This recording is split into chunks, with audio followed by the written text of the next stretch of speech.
Hello students, आज हम देख रहे हैं क्लास 7 चैप्टर 10 एक्सरसाइज 10.1। इसका क्वेश्चन 3 हमें यहाँ पे देखना है। मैं एनसीईआरटी की टेक्स्ट बुक यूज कर रही हूँ। आगे के क्वेश्चन के लिए मैं ऑलरेडी वीडियो बना चुकी हूँ, तो आप लोग देख सकते हो। शुरू करते हैं क्वेश्चन 3। सो क्वेश्चन 3 कुछ इस तरह से है, let L be a line and P be a point not on L, यानी कि हमें एल लाइन ड्रॉ करनी है और पी उस पे ना हो, उस तरह से हमें लेना है जैसे हम क्वेश्चन 1 में और क्वेश्चन 2 में ले चुके हैं। तो मैं यहाँ पे रफ फिगर ड्रॉ कर रही हूँ। लाइन एल हो गई यहाँ पे, उससे बाहर पॉइंट पी हो गया कहीं पे, और हमसे कहा गया है, सॉरी मैं पी थोड़ा सा यहाँ पे ले रही हूँ,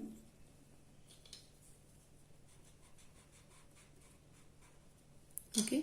और हमसे कहा गया है through P draw a line M parallel to L, यानी कि पी में से हमें कोई लाइन एम ड्रॉ करनी है जो कि एल से पैरेलल हो, जो कि हम बिल्कुल क्वेश्चन 1 की तरह कर देंगे इंटीरियर एंगल करके। ओके, मैं पहले यहाँ पे ट्रांसवर्सल बना दूंगी, फिर ये एंगल और ये एंगल को सेम करके ये वाली लाइन मैं बना दूंगी, जो कि हमने क्वेश्चन 1 में अच्छे से किया था।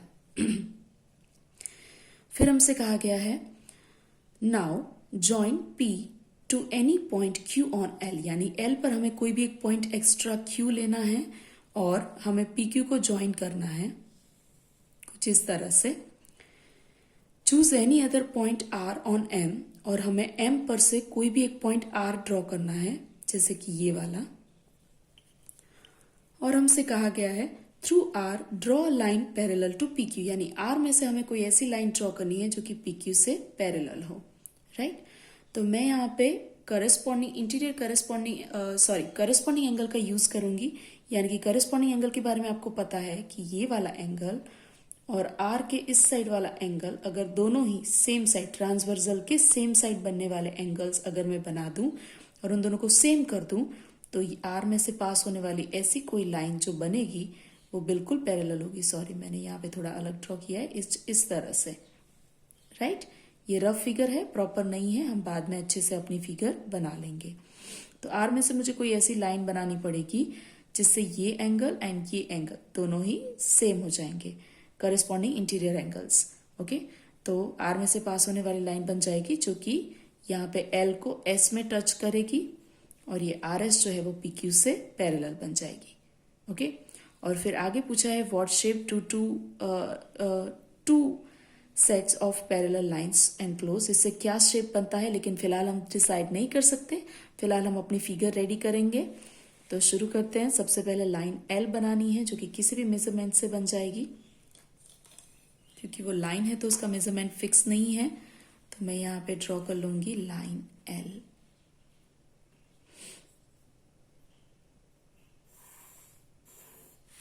यहाँ मेरी लाइन एल ड्रॉ हो गई है, ओके।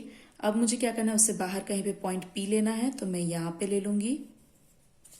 अब मुझे पी में से एल को ज्वाइन करने वाला ट्रांसवर्सल बना देना है कुछ इस तरह से, और सपोज ये यहाँ पे ए पॉइंट में टच हो रहा है। अब मुझे पी में से एल से पैरेलल लाइन ड्रॉ करनी है, तो मैं ये वाला पॉइंट और ये वाला पॉइंट यहाँ पे सेम करने की कोशिश करूंगी, अल्टरनेट इंटीरियर एंगल, जिसके लिए क्वेश्चन 1 की तरह हम अपने कंपास का यूज करेंगे और किसी भी रेडियस के साथ हम ए पर से कुछ इस तरह से आर्क बनाएंगे,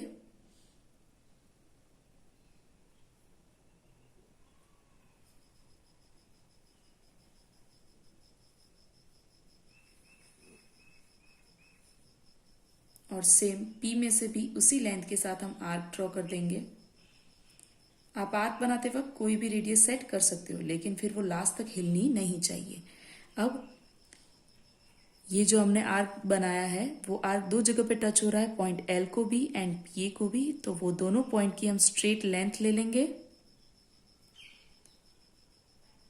मैंने यहाँ पे स्ट्रेट लेंथ ले ली है कुछ इस तरह से, ओके। और यहाँ पे पी में से ड्रॉ किया हुआ आर्क जहां इंटरसेक्ट हो रहा है उसके एग्जैक्ट ऊपर रखकर मैं वही रेडियस के साथ दूसरा आर्क लगा दूंगी कुछ इस तरह से, यहां से यहां तक, ओके। अब ये जो आर्क लगा है वो पॉइंट और पी पॉइंट दोनों में से पास होने वाली मैं लाइन ड्रॉ कर दूंगी जो कि एल से पैरेलल बन जाएगी।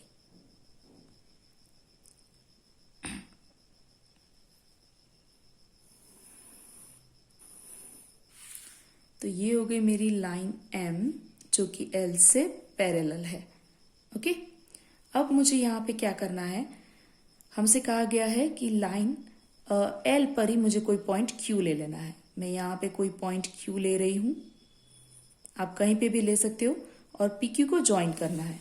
तो मैं पी एंड क्यू को ज्वाइन करने वाली लाइन यहाँ पे बना दूंगी।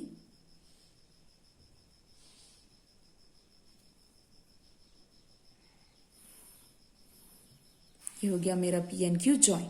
अब मुझे लाइन एम पर ही कोई पॉइंट आर ले लेना है, तो मैं यहाँ पे ले लूंगी पॉइंट आर। और अब मुझे आर में से कोई ऐसी लाइन ड्रॉ करनी है जो कि पी क्यू से पैरेलल हो। तो उसके लिए ये पी में से जो एंगल बन रहा है आर पी क्यू, यानी कि ये वाला एंगल, उसी के इक्वल यहाँ पे एंगल बनाना पड़ेगा। तो corresponding angles, same side corresponding angles बन जाएंगे। तो उसके लिए मैं क्या करूंगी, किसी भी रेडियस के साथ पी पर से जो ये बना बनाया एंगल है उसका मेजरमेंट लूंगी, यानी कि कुछ इस तरह से मैं आर्क ड्रॉ करूंगी, कुछ इस तरह से। ओके, और वही रेडियस के साथ मैं आर पर से भी आर्क ड्रॉ करूंगी। वो आर्क थोड़ा लंबा करना पड़ेगा हमें। आर में से भी मैंने ड्रॉ कर लिया। अब जो पी में से ये जो मैंने आर्क ड्रॉ किया है वो दो साइड टच हो रहा है, पी क्यू को भी और लाइन एम को भी। तो उसकी मैं स्ट्रेट लेंथ कुछ इस तरह से ले लूंगी, कुछ इस तरह से। ओके, और ये जो आर पर से हमने आर्क ड्रॉ किया है वो एम को जहां पे टच हो रहा है, पी पर से जो आर्क था वो एम को यहां टच हो रहा था, और आर पर से आर्क यहां टच हो रहा है। तो हम वहां से उसी रेडियस जो हमने ली हुई है स्ट्रेट लेंथ की, उस पर से हम आर्क लगा देंगे। बिल्कुल छोटा सा आर्क लगाया है मैंने, कुछ इस तरह से। ओके, तो अब ये जो पॉइंट है और आर है, उन दोनों में से पास होने वाली हम लाइन ड्रॉ कर देंगे स्केल की हेल्प से।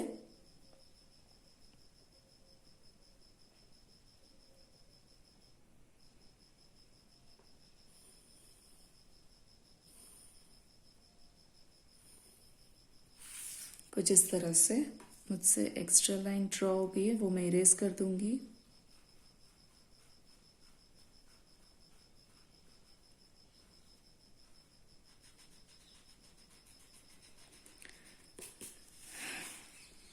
तो इस तरह से यहाँ पे हमारा पैरेलल लाइन ड्रॉ हो जाएगा, कुछ इस तरह से। और ये जो हमने आर में से लाइन ड्रॉ की है वो पी क्यू से पैरेलल भी दिख रही है, और उसे पॉइंट का नाम देना है यहाँ पे एस। वो जहाँ पे एल को टच कर रही है वहां पॉइंट का नाम देना है हमें एस। तो अब हम चाहे तो हमें डिसाइड कर सकते हैं कि जो बनने वाला हमारा फिगर है वो कौन से शेप में है, यानी कि पी आर एस क्यू, ये वाली जो फिगर हमें दिख रही है पूरी, वो कौन से शेप में है। तो हम बता सकते हैं कि ये दोनों लाइन तो ऑलरेडी पैरेलल में थी ही, line M and line L, और ऊपर से हमने पी क्यू से पैरेलल आर एस भी ड्रॉ की, यानी कि P Q and R S भी पैरेलल है। तो दोनों ऑपोजिट साइड्स जो हैं वो पैरेलल है, तो हम इसे पैरेललोग्राम कहेंगे। तो हम यहाँ पे कह देंगे, so P R S Q is a parallelogram. Sorry, okay, तो इस तरह से मैं लिख दूंगी। और ऐसा मैंने क्यों किया, क्योंकि मुझे रीजन बताना होगा that P R parallel to, यानी कि P R parallel to Q S and P Q parallel to R S, P Q parallel to R S. तो इस तरह से मेरा सम यहाँ पे कंप्लीट हो जाएगा। ओके, आपको भी ये सम प्रैक्टिस करनी है। Thank you everyone.